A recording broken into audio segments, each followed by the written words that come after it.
Good morning, everyone. Today we shall see one more concept called as decrease and conquer. In decrease and conquer technique, problem instance will be reduced to smaller instance uh, of the same problem, and we shall try to find out the solution uh, for the smaller instance. Okay, divide the problem into small instance and solve them. And finally, whatever solution you get, we shall club the all the solution to obtain the solution for the main problem. Okay, it's also referred to as inductive or incremental approach.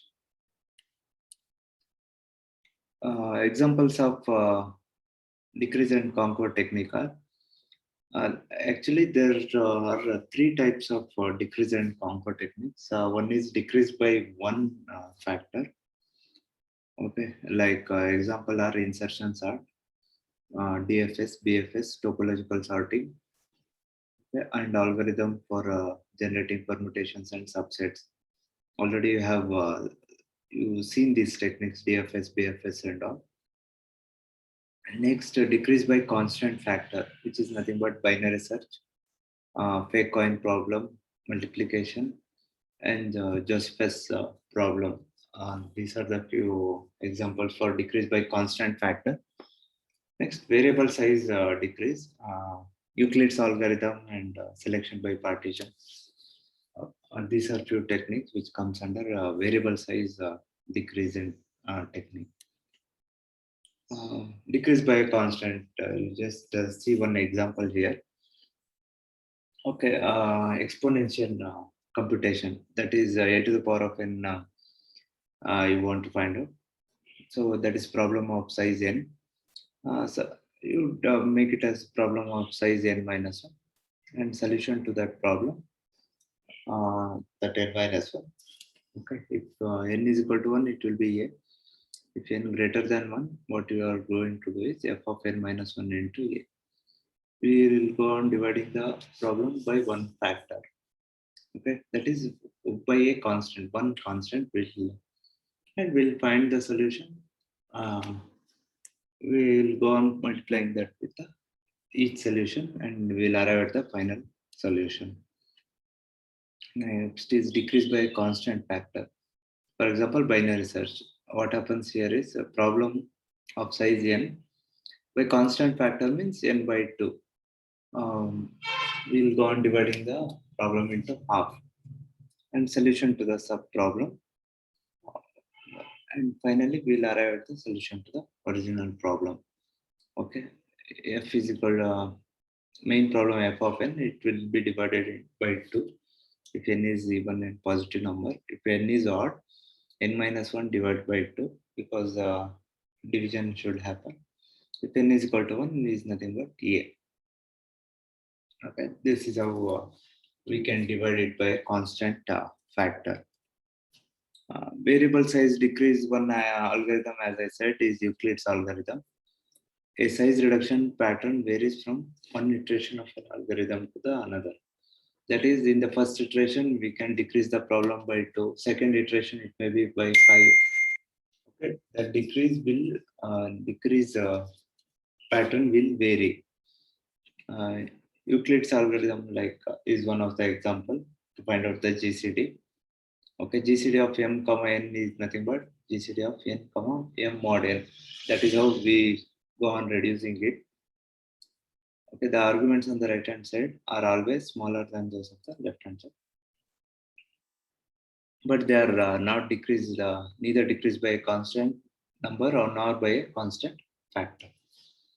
Okay, that is how is done in Euclid's algorithm. Next one topic is the topological sorting. Okay, what is topological sorting? When we talk about topological sorting, we also talk about DAGs. DAG, I guess you remember what is DAG. DAG is nothing but directed acyclic graph. Okay? DAG means directed acyclic graph. This is an example for directed acyclic graph. See, when you can say a graph is directed, when we can say that it's a directed graph. See, arrow mark has got in this graph. Each edge is nothing but an arrow mark. It's not a simple edge. So it is a directed graph. This is a directed graph. But we also call it as a directed acyclic graph because from A to C, A to D, C to D is there, but there is no immediate D to A. That is, there is no cycle in this graph. Okay, you can observe here, this is a directed graph, but cycle is not there. So acyclic graph, directed acyclic graph. Here you can see it is a directed graph, but there is a cycle here. A to D, C to A, D to C, C to A. Okay, here one cycle is there. So this is not a cyclic graph. And this is a cyclic graph. It is not a DAG. Is it clear? See, whenever you are asked to solve any topological sorting problem given, be careful. It should not be like it works only on acyclic graph. Okay, graph should be acyclic. Be careful. There should not be any cycles in your graph. Okay. A directed acyclic graph is a directed graph with no cycles. So what is topological sorting? What is of a DAG can be linearly ordered so that for every edge, its starting vertex is listed before its ending vertex. Okay, that we call it as topological sorting. That is, you are given this graph and you are asked to arrange the vertices in a order where all that is it should be in order of from source to destination vertex. Is it clear? That is, if I ask you to order this graph using topological order, that is nothing but we are sorting the vertices in a linear order. Okay, topological sorting. In the name itself, it is saying topology means, you know, it's about we are talking about graph. Sorting means this graph will sort like that will represent the vertices in a linear order. Okay, any DAGs vertices will represent in a linear order, that we call it as topological sorting. And okay, and DAG is a necessary condition for topological sorting to be possible. That is one basic condition. Okay. Where we can use a topological sorting. Okay, we have set of tasks and set of dependencies. Dependencies of one task A must be done before task B. See, I have a problem where a lot of tasks are there, and in all those tasks, my question is to my problem is to arrange the task such that if any dependencies are there, that is before task B is done, you must carry out task A. Okay, if those kind of conditions are there, then we can make use of topological sorting. It is nothing but an ordering of the task that conforms with the given dependencies. Okay, we are just ordering the task with respect to its dependencies.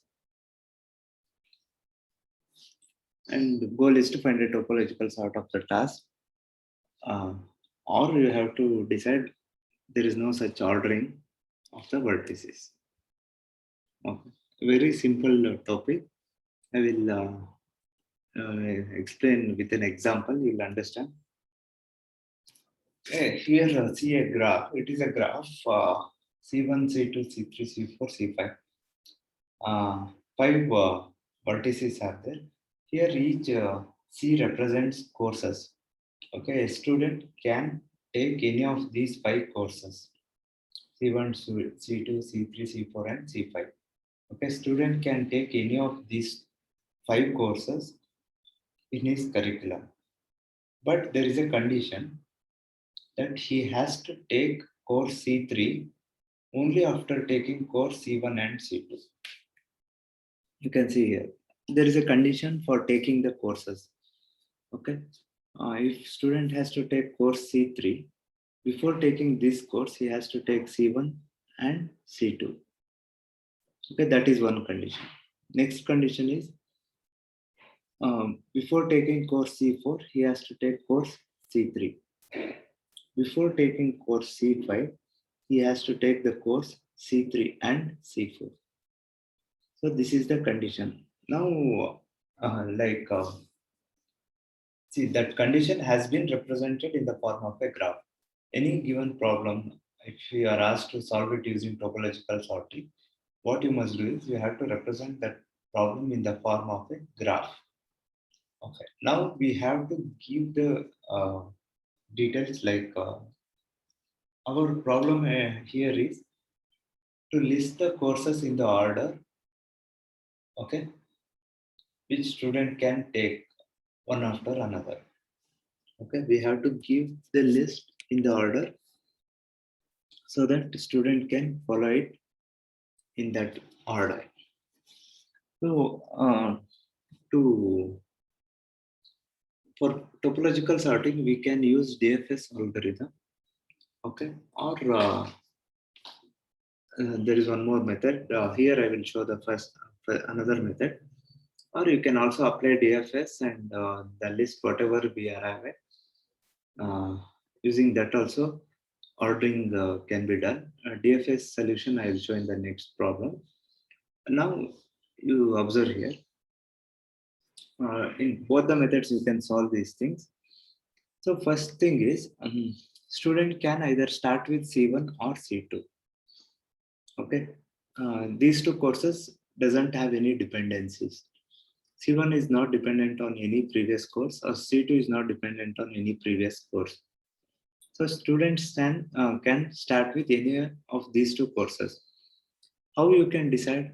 In a given graph, when you draw the graph, you have to see it's in order. There is no incoming edge for this C1 or for this C2. Okay, in order is 0 for this C1 and C2. Vertex C1 and C2 in order is 0. So no incoming edge means it is not dependent on any other vertex, previous condition. So what you can do, I will delete C1 from this graph and I will write down in the ordered list. Okay, first student, let's assume student will take the course C1. So delete C1 from the graph. This is the resultant graph and write it down C1 here. That is the student is taking course C1 as first course. Okay, next observe in the next graph. You have to pick the vertex which is in which in order is 0. Okay, in order of this vertex C2 is 0. Next I will delete C2 from this graph. Okay, delete C2 from this graph. You'll get this is the resultant graph and you'll add the C2 here. Okay, orders of the vertex C1, C2. Now in this resultant graph, in order of C3 is 0. Okay, now C3 is not dependent on any other precondition. We can delete C3. We can delete C3 and add it in the ordered list. So delete C3, you'll get this resultant graph and we can write C3 here. Okay, C3 is here. Next, among these two vertices, C4 is not, in order of C4 is 0. That is C4 is not dependent on any precondition in this graph, result in the remaining graph. So we can delete C4. Only remaining vertex is C5. So write C4 here. Okay, and the final vertex is C5. Okay, delete it from the graph and write it down here. Is it clear? So this is the final ordering of the vertices. Using topological sorting, we have come across this order of the vertices. for this given task. Our task was to find out in which order student has to take certain courses, and certain preconditions has to be met while giving that order. Okay, student has to take course C1 and then followed by C2, C3, C4 and C5. So this is the order of the courses student has to take. And one thing you must be very clear, like in topological sorting, whatever final order you get, order of the vertices, it will not be the only solution. Okay, this topological sorting will never give the only single solution. For some, like I have started from C1, you may also start with C2. Okay, then order will change. C2 followed by C1. Order will go like that. Is it clear? So it is not like, it's not ultimate procedure where you will get the same order for everyone. Orders will change. It depends on the problem. Is it clear? This is one example for topological sorting problem. We shall take one more example. Okay, see here, there are 10 tasks. Okay, you have to complete a job which consists of 10 tasks, and following precedence rules has to be followed when you are carrying up the task. Okay, so this job has 10 tasks with the given conditions. You can see the conditions. This job has to start with these 4 tasks, that is 7, 5, 4, 9. Okay, job has to start with any of these 4 tasks. It may be any of these things. Okay, it is not that you have to start with 7 or 5 or any one of these you can start with. Task 1 must follow 7. This condition is there. Task 3 and 6 must follow 7 and 5. So these conditions are given here. First thing is, you when a task is given like this, you try to draw a directed graph and make sure there are no cycles in that. Okay, so let's draw the graph for this given condition. So this is the given graph. 9 is not dependent on any other task, is not dependent on 9. Even 9 is not dependent on any other task. So it is just a vertex. 7, 5, 4 and 10, 2 is dependent on 4. 10 is dependent on 2. Okay. Based on the dependencies, the graph is like this. Okay. So this is the given graph. As I said, you can apply DFS also to solve this problem, topological sorting. To create a topological sort from a DAG, create a list. Okay, final list should be empty. Okay, run DFS in a like here in the next diagram you can see whichever node we traverse, when it is the final node, we'll make it as black. Okay, and we'll insert that node to the top of a linked list. And same as DFS, you have already done DFS. Okay, so this is the given graph. You have to do the topological sorting. You can start traversing from any of these 4 nodes. It may be 9, 7, 5, or 4. Just by observing, I can see on 4, 3 tasks are dependent. So I will start with the node 4 itself. Okay, there is no particular other reason.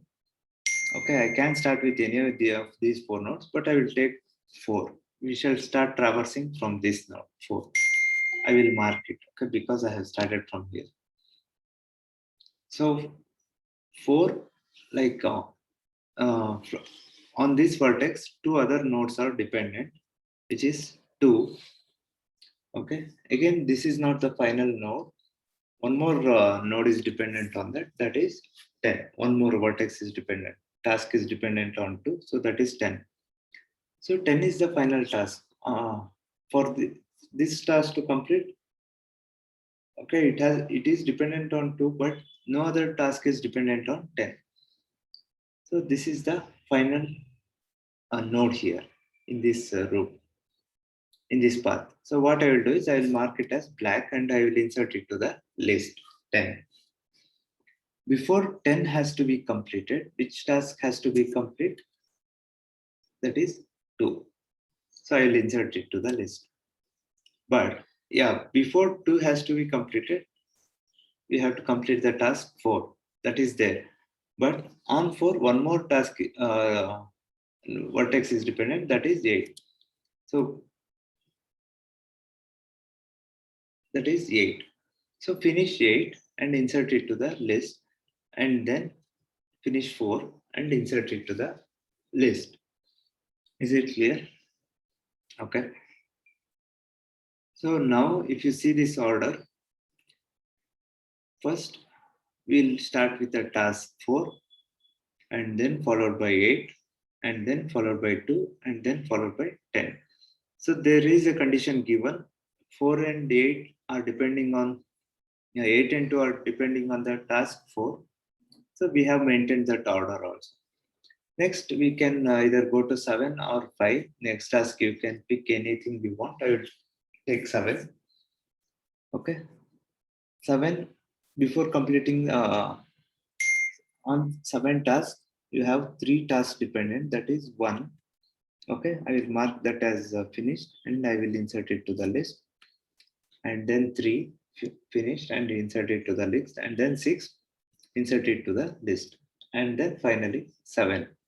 Okay, now we will finish 7th task and insert it to the list. Is it clear? All of you quickly mark the attendance. Okay, we are running out of time. Just mark your attendance. 7 is now, 7 is 4. Okay, 7 also we have inserted to the list. Next, you can take 5 or 9. I will insert 9 to the list. And then only remaining task is 5. So this is the ordering of the vertices for this DAG. Is it clear? And you can see here, this is the final order of the jobs. These are the given condition. Okay, your ordering has to start with 7, 5 or 9. We have started with 5. Okay, and followed by 9 and 7. Task 1 must follow 7. So before completion of task 1, 7 should be over. So that condition is met. Task 3 and 6 must follow both 7 and 5. So before doing 3 and 6, 7 and 5 has to be done. So 7 and 5 are done, and then we are doing 3 and 6. 8 must follow 6 and 4. That is, before doing 8, 6 and 4 should be over. 6 and 4 is over, and then we are doing 8. 2 must follow 4. That is, after 4 only you can do the task 2. 10 must follow 2. That is, after 2 you can do the 10th task. So this is how sorting can be done. As I said, this is not the only order you will get for this DAG. It depends on individual. Orders might change. You can start with 7 or you can start with 9, 4. Okay, that order will also change. Is it clear? Okay. So this is a brief about topological sorting.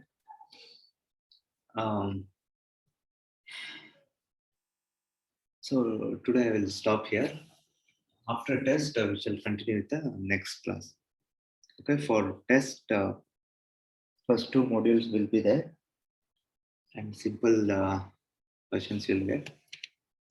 Try to answer sincerely. Do not copy in the test. Is it clear? Thank you.